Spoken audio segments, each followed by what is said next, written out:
We humans are not as intelligent as our bodies. Are we? Obviously not, because we're always thinking about things instead of just doing what I'm doing.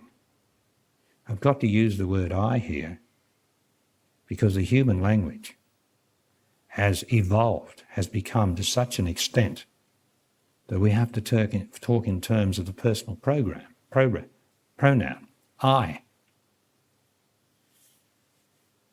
We use it all day long. And there's no other thing that we can use. Except I remember hearing different Hamish people or someone of that nature saying, what's a body to do? Well, that makes more sense than what am I to do? Or whatever I do will be problematic. But what's a body to do is an acknowledgement that I don't need I to make my decisions for me. That I don't need any decisions. Only when I stop making decisions am I intelligent or close to it.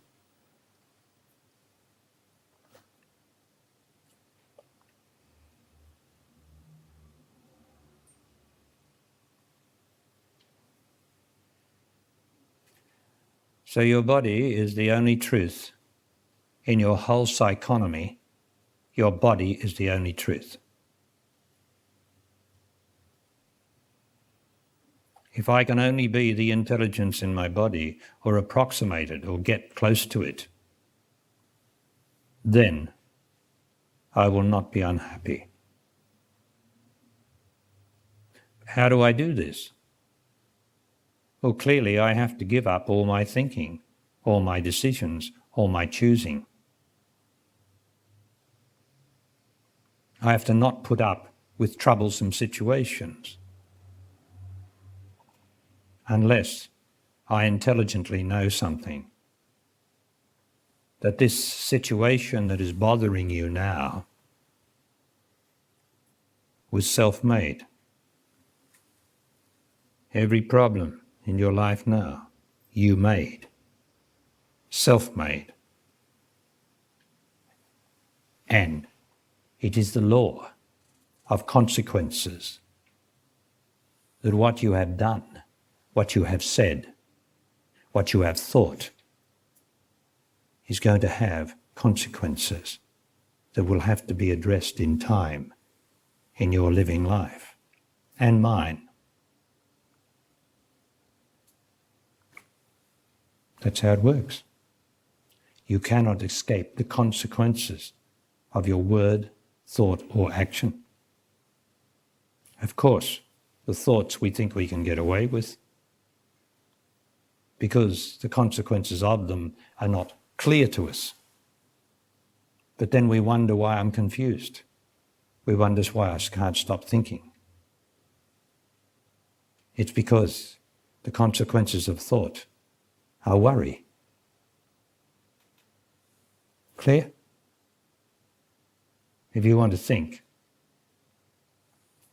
then you invoke worry, which is just a faster type of thinking,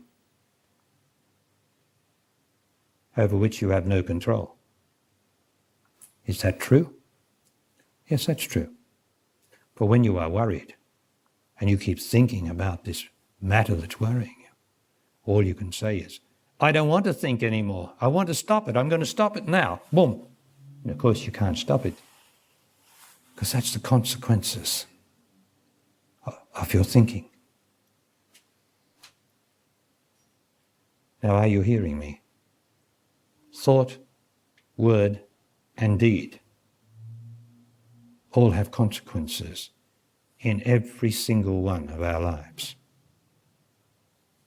But nobody tells us that. We know there's a game called consequences or some stupid thing. But this is no game. This is our living lives.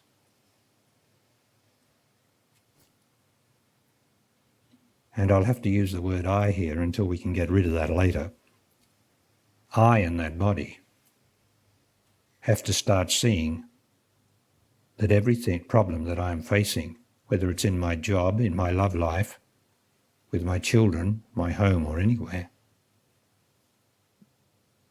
is self-made, the consequences of previous actions. It is vastly intelligent to be able to see this, because people throw it away and gloss over it and think it doesn't matter. And so life goes on. They die, it's all right, life goes on, goes on, goes on. Doesn't matter. But if it matters to you, who's listening to these words, and as you're here, it must matter to you to some degree, then you can listen to me and see if what I say is true. Everything is a consequence. Everything of your actions.